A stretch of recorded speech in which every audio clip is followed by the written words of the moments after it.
Over 100 million people have had their back doors absolutely smashed by this one guy.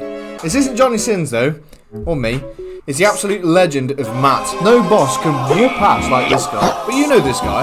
In fact, I bet he's the only me that you actually know. Matt's the top guy, he's king of the me's, but not for no reason. It was a fight to get to the top, and he didn't just wake up and decide to piss in your Cheerios. He just joined the club of people getting whooped by Matt. So how does someone even reach this level?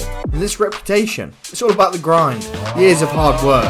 Let's go and have a look at it. So we first saw Matt back in 2006, which is 19 years ago now. Back in Wii Sports, and he was alright. In my theory though, he's just letting you win. Because for starters, Matt was dreadful at tennis. Having a skill level of 48 to 59 makes him the 6th worst player. Are you? Are the first opponents you face, so not massive challenge there. He was also pretty woeful at baseball. Around 98 to 268. His teammates consisted of him and a bunch of other quite frankly forgettable NPCs, which makes you think, why is he so special in the first place? Well, in boxing you see, he is the champion. With a skill level of around 1550 to 1649, he's the first and only player to rank in the 1500s, meaning he is an absolute monster. He also wears a pair of silver boxing gloves that can only be unlocked after defeating him. Now people often talk about who is the most successful boxer of all time. People say things like Mike Tyson or Logan Paul. Truth is, it's Matt. He's the only person that's beat millions and millions of people, whether it's 12-year-old kids, old age pensioners, or me when I was 7. Luckily for us, when we want to defeat Matt, we have a secret weapon in the form of the best coach boxing's ever seen, Matt. In order to beat Matt at his own game, you've got to train with Matt. The training game mode was actually quite cool, and this is one thing I did like about Wii Sports. There was hitting the mitts, dodging, and working the bag, where Matt would help you learn the ropes of boxing. And point to note, this is the only time that we've ever heard a peep out of Matt, so he might be a man of few words, but using just these sounds and the newest AI, we're actually able to create Matt's voice and hear what he might have sounded like.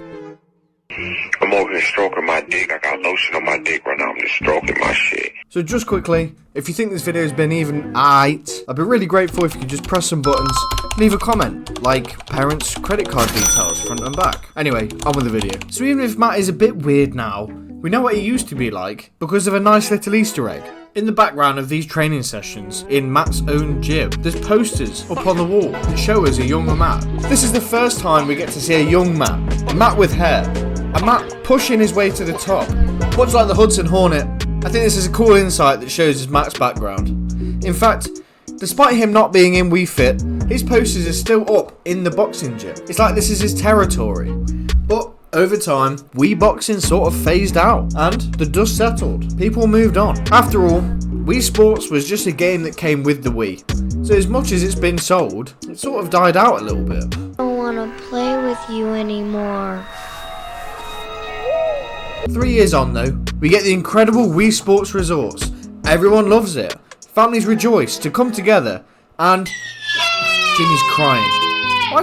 Why Jimmy? He just got his bare ass spanked by Matt. He's back. And actually, there's no boxing in Wii Sports Resort. Well, yeah, that's why Matt's just chopped little Jimmy's ass up. It's swordplay, boxing's spiritual successor. He's not letting you get away this time. This is his turf. Oh right, okay, yeah, you've beaten him. Well, it's a good job that yet again Matt's decided to share his wisdom with us, because the swordplay champion is right there in the middle of the speed slice game mode, throwing the targets for us, helping us hone those skills in. So if we go and return the favour to Matt and give him a right walking, we also pull a Mace Windu and gain a purple sword, almost like a trophy of sorts. But if you're ever upset about Matt embarrassing you, there's a simple answer. Just play him at anything else. He's put that much time into perfecting boxing and swordplay. He neglected basketball and table tennis, meaning it's an easy way to scratch the itch of beating him. Moving forwards a year to a favourite of mine, Wii Party's released, and Matt's out for blood this time. At master difficulty, it seems that he's got a weighted dice, and he's absolutely relentless in these mini-games. The only thing more satisfying than beating Matt at his own games is watching him rage bait other people. I got sheep on my ass here and I can't move. This is stupid. rigged. Now I go backwards. I fucking hate you, man. You're a fucking dick. It's been a while now since we last saw Matt. Where did he go? Where's he going? I miss him. Well, after an update on Switch Sports, you can hold some buttons, almost like a cheat code, and select the Powerhouse difficulty. And with that, we can face our good friend again. And trust me, he's not going easy on you. In fact, I'd say this is the most dominant he's ever been. I love that Nintendo knows who's boss, and added the all-time champ, but put him behind the code so you can catch a break if you need it. Moving forward though, the Switch 2 has been revealed, and although there's been no official word about it, it wouldn't surprise me at all if Matt makes a comeback over 20 years after his first appearance. So what do you think of coming this guy? Let me know, comment, like, subscribe,